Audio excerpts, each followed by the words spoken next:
ជំរាបសួរកូនទាំងអស់គ្នាសុខសប្បាយអត់កូនចាអរគុណព្រះអង្គសម្រាប់សេចក្តីសុខសាន្តនិងសុវត្ថិភាពដែលព្រះអង្គតែងតែការពារដល់កូនទាំងអស់គ្នាអញ្ចឹងថ្ងៃនេះអ្នកគ្រូ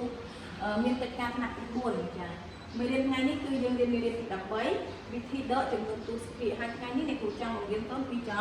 ចំណោទទាំងអស់គ្នាតើឥឡូវយើងអានប្រធានចំណោទទាំងអស់គ្នាជាមួយអ្នកគ្រូតើ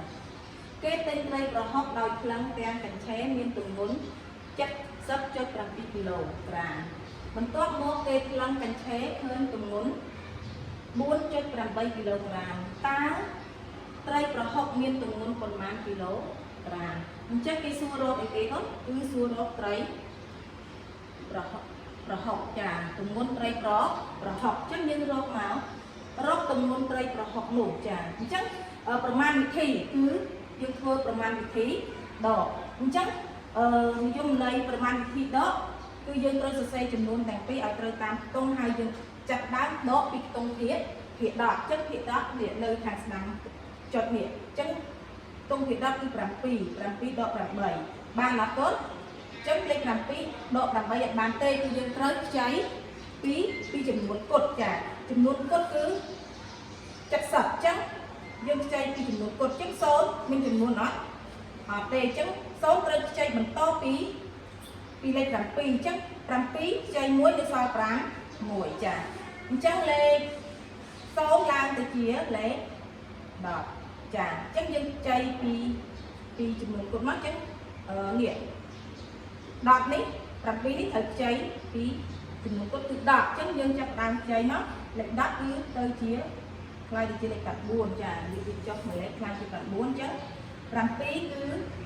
ឡើងបានទៅជា17ចាអញ្ចឹង17ដក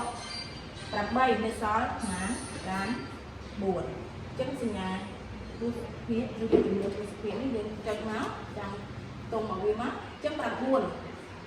4នៅសល់ប៉ុន្មានដែរកូនគឺនៅសល់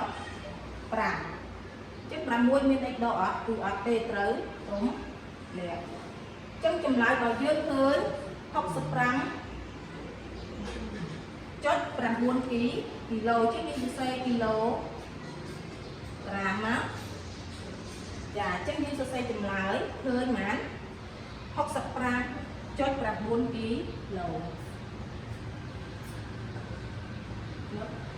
9គីឡូចា